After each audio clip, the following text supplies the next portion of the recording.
네, 화요일 코너 크리스천 재정관리 시작하겠습니다. 주식회사 핀톡 대표시고요. 돈 걱정 없는 우리집 연구소 소장님이세요. 백정선 장로님 전화로 연결돼 있습니다. 장로님 어서 오세요. 좋은 아침입니다. 네, 좋은 아침입니다. 네. 안녕하십니까? 네, 안녕하세요. 자, 오늘도 그 연말정산을 위한 13월의 보너스 3탄으로 엮어주시겠다고 말씀해 주셨는데요. 네, 소제목이 연말정산 팁입니다. 네네. 오늘 또 어떤 팁을 주실지 기대할게요. 예. 네. 벌써 저희가 세 번째 시간이 됐네요.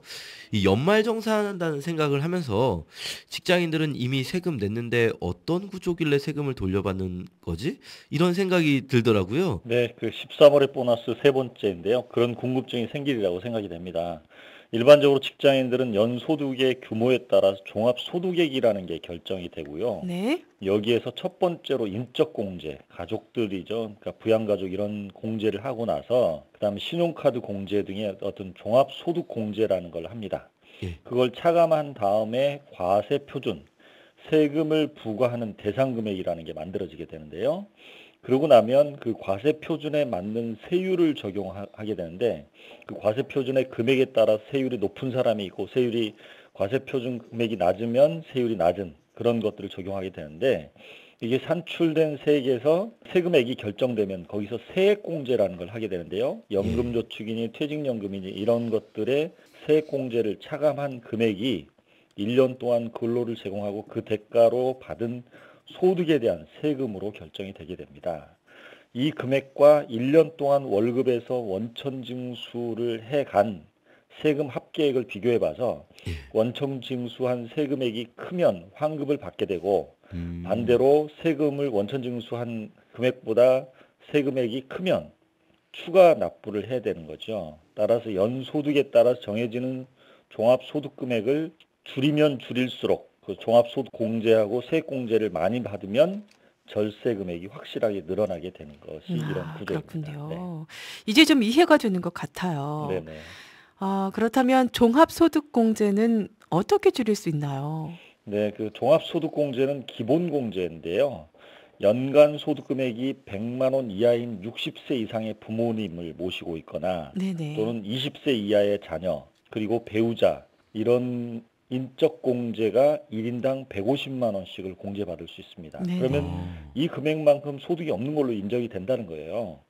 여기서 이제 주의하셔야 될 게 60세 이상의 부모님은 친가나 처가의 부모님 모두 해당됩니다.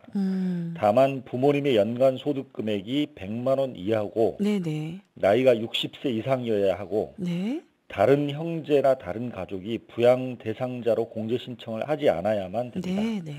만약에 인적 공제 대상이 아니라는 사실을 모르고 공제 신청을 했더라도 잘못 신청하면 10%의 가산세가 붙는다는 점도 유의하셔야 됩니다. 가산세가 있어요? 네, 그렇습니다. 네. 또한 본인과 부양 대상자가 1년 동안 지출한 보장성 보험료, 기부금, 의료비, 교육비, 신용카드 사용 금액에 대해서 세액공제를 받을 수가 있는데요. 여기서 부양 대상자라 하면 앞에서 말씀드린 부모님도 해당이 됩니다. 네네. 그러니까 부모님이 사용한 의료비도 해당이 되는 것이고요. 그러니까 네네. 아까 말씀드린 대로 부모님은 내가 공제를 받을 때 해당이 되는 거지 다른 사람이 공제를 해버리면 이런 모든 게 해당이 안 된다는 거 기억하셔야 오히려 됩니다. 그 가산세가 있다는 것. 네. 이 출산 장려 정책으로 자녀 양육 가정에 대한 세금 혜택도 많이 주는 걸로 알고 있는데요. 어떨까요? 네, 현재는 자녀 1인당 30만 원의 세액공제를 해줬습니다. 네네. 따라서 올해 연말 정산 때는 자녀 1인당 30만 원의 세금을 돌려받는다고 생각하시면 되는데 그런데 내년부터는 둘째에 대한 세금을 50만 원으로 높여줍니다. 20만 원 더 돌려주는 거고요. 네네. 셋째부터는 1인당 70만 원의 세금을 돌려주는 것으로 차등합니다. 자녀가 3명인 경우에 자녀 세액공제 60만 원, 그러니까 자녀 1인당 15만 원씩 셋째부터는 30만 원 이렇게 해서 60만 원을 공제해주고 그 6세 이하의 자녀 공제가 30만 원, 그러니까 둘째 자녀 1인당 15만 원까지 추가로 세액 공제를 받게 됩니다. 그러니까 자녀가 3명이고 그 자녀가 6세 이하인 경우는 금액이 상당히 늘어나게 되는 거죠. 또한 그 내년부터는 초중고 자녀를 둔 가정이 체험학습비를 쓰면 자녀 1인당 연간 30만 원 한도로 15% 공제율을 적용해서 소득세 세액공제를 받을 수 있게 해줍니다. 네네. 자녀 2명에게는 30만 원씩 60만 원의 체험학습비를 썼다면 연말 정산할 때 지방소득세를 포함해서 9만 9천 원을 돌려받을 수 있게 되는 겁니다. 네. 자, 최근 우리나라 주택 가격이 상승하면서요. 세입자들도 늘고 있어요. 네. 장로님. 월세로 사는 경우 공제를 받으려면 챙겨둬야 할 게 있다면서요? 네, 그렇습니다. 그 반월세라고 표현하는 게 맞을 것 같은데요. 네네. 보증금 반월세로 넣고. 사는, 네네. 그 반월세로 사는 사람들이 늘어났는데요. 월세 공제를 받으려면 챙겨둬야 될 일이 있습니다. 네네. 월세액은 집주인의 동의나 확정 일자를 받지 않아도 공제받을 수 있는 것입니다. 다만 근로자 명의의 임대차 계약을 해야 하고 네. 계약한 주택의 주민등록이 이전되어야만 월세 공제를 받을 수 있습니다. 아, 중요한 것은 그 대상인데요.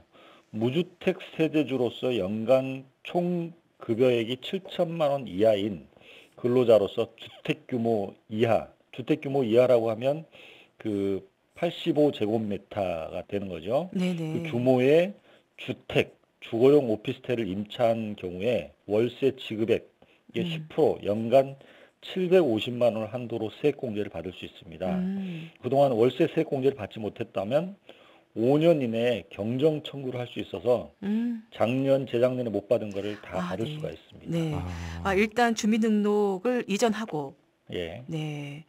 자, 7천만 원 이하인 근로자여야지 이 혜택을 받을 수 있는 거군요. 네, 그렇습니다. 자, 85제곱미터라면 저희가 이해하기 쉽게 몇 평이죠? 몇 평 정도 되는 우리가 평수인가요? 얘기하는 국민주택 규모라고 하면 32평을 일컫습니다. 예. 이 연말 정산할 때 예전하고는 다르게 국세청 홈페이지에 들어가면 자료가 다 나오니까 따로 준비하지 않아도 된다는 말씀하시는 분들이 있던데 이건 맞는 얘기인가요? 네, 그 일부는 맞는 얘기입니다. 신용카드 사용 내역이라든지 보험료 납부 내역 등은 예전에는 직접 자료를 모아서 연말정산 때 제출해야 되는데요.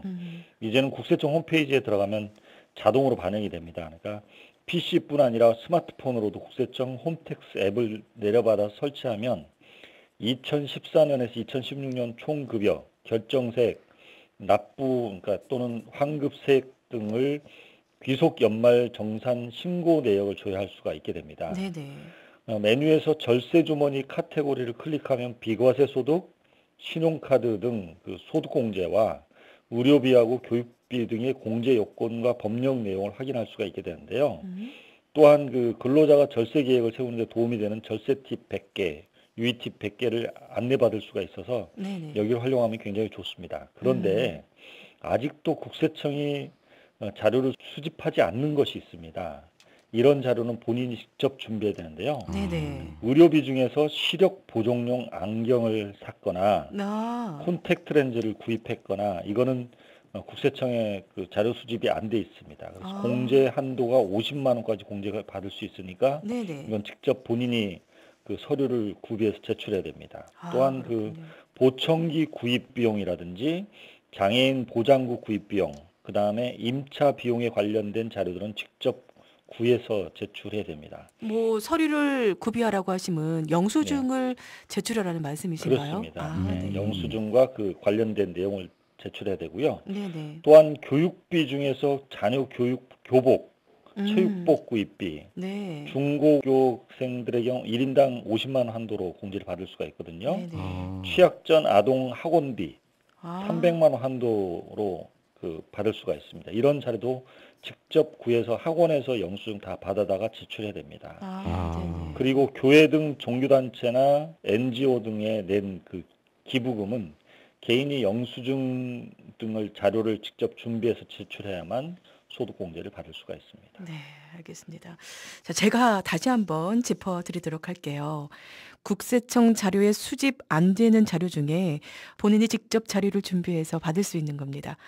의료비 중에서 시력 보정용 안경, 콘택트 렌즈 구입비, 또 보청기구, 장애인 보장구 구입 및 임차 비용에 관련된 자료, 또 교육비 중에서 자녀 교복이나 체육비 구입비, 취약 전 아동 학원비 등이라고 하니까요. 자료 꼼꼼히 챙기셔서 꼭 환급 받았으면 좋겠습니다. 자, 그런데 교육비나 의료비 중에 공제 신청을 하더라도 공제 받을 수 없는 비용이 있다고 들었거든요. 네, 주의가 그렇습니다. 필요할 것 같습니다. 네네. 네.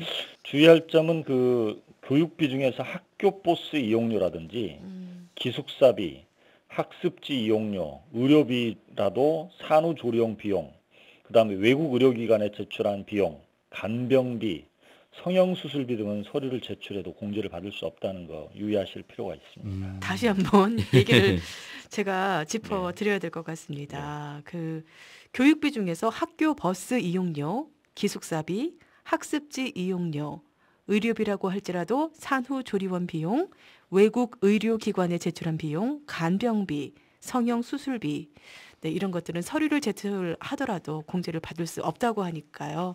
네, 주의하셔야 될 것 같습니다. 네, 지금껏 이렇게 꼼꼼한 팁을 저희에게 주셨는데요. 정말 말 그대로 팁인 것 같습니다. 저희가 몰랐던 부분 참 많거든요. 네, 네, 유익한 시간이었어요. 감사합니다, 장로님. 감사합니다. 감사합니다. 네, 다음 주에 뵐게요. 네. 네, 지금까지 화요일 코너 크리스천 재정관리였습니다. 주식회사 핀톡 대표시고요. 돈 걱정 없는 우리 집 연구소 소장 백정선 장로님이었습니다.